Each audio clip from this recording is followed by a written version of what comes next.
from the soul of life. This is Gautama Buddha motivational story which can teach you the perseverance techniques. When you listen to these very old stories, if you wonder how much is really true, the Buddha gives some advice that might help.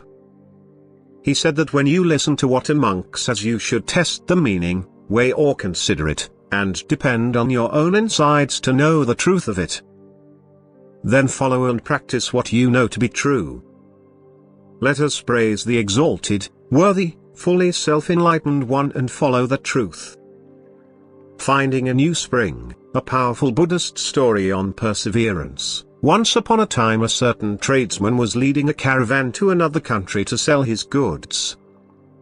Along the way they came to the edge of a severe hot sand desert.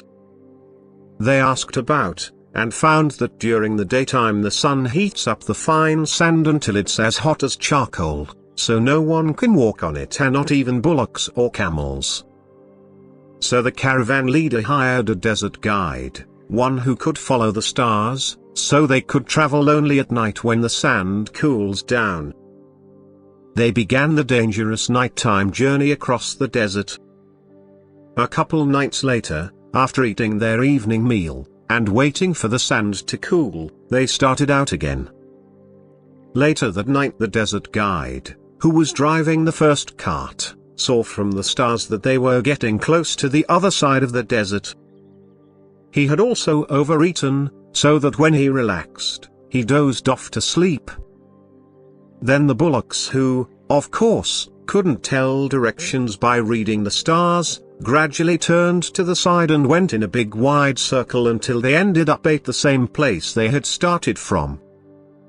By then it was morning, and the people realized they were back at the same spot they'd camped at the day before. They lost heart and began to cry about their condition. Since the desert crossing was supposed to be over by now, they had no more water and were afraid they would die of thirst.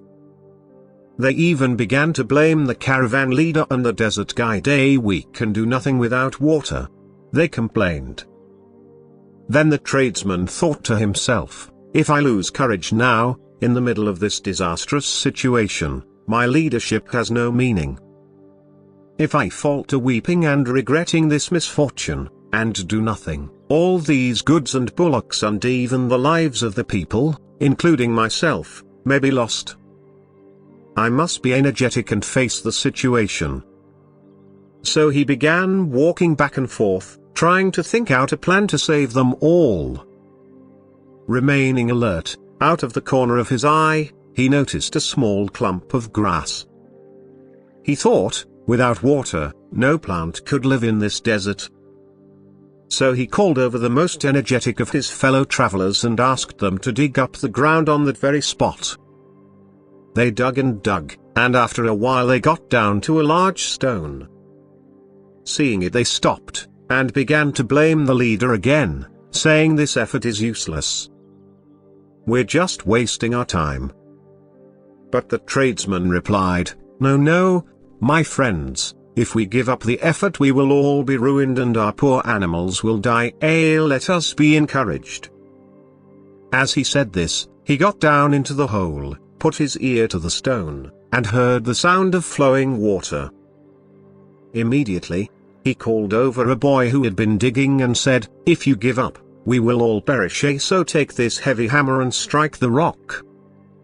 The boy lifted the hammer over his head and hit the rock as hard as he could, and he himself was the most surprised when the rock split in two and a mighty flow of water gushed out from under it. Suddenly, all the people were overjoyed. They drank and bathed and washed the animals and cooked their food and ate. Before they left, they raised a high banner so that other travelers could see it from afar and come to the new spring in the middle of the hot sand desert. Then they continued on safely to the end of their journey. The moral is, don't give up too easily. Keep on trying until you reach the goal. And please don't forget to subscribe my YouTube channel.